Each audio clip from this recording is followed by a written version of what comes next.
Abatuuze b'e Bukolooto mu kibuga Kayunga be batabukidde omuvubuka ono atemera kumpi mu myaka nga 25 agambibwa okuba nga abadde asusse okutigomya abatuuze. Kigambibwa nti Kisawuzi aludde nga yeewerera okutta abamu ku batuuze ekyabawaliriza okwekubira enduulu ku poliisi. Okusinziira ku batuuze, Kisawuzi buli bw'abadde amala okuzza omusango adduka ku kyalo w'alaba bisirikiridde olwo ng'akomawo kyokka ng'abeera tayagala muntu yenna kumugambako.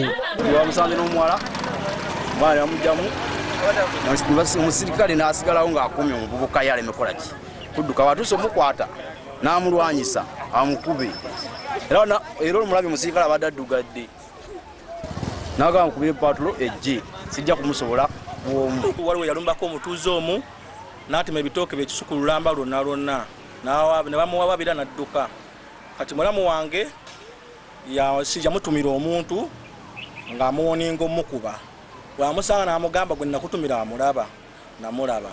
N'amukwatirawo n'amukuba n'agaana omwambula engoye. Abantu atuuze yajja namutaasa nabo n'abakuba.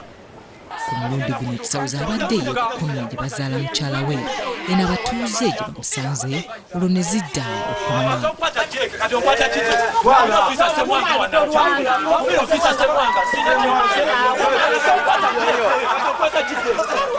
Omu ku basirikale ababadde bagenze okukwata Kisawuzi atutegeezezza nti balanaganye naye kutuusa lwe yeeyongeddeyo mu nju ne kibawaliriza okuyita bannaabwe babayambeko.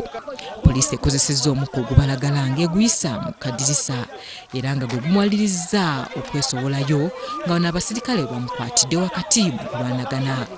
Kisawuzi obwedda alaajana bamusonyiwe naye nga abasirikale tebamuwuliriza era bamututte talinnya.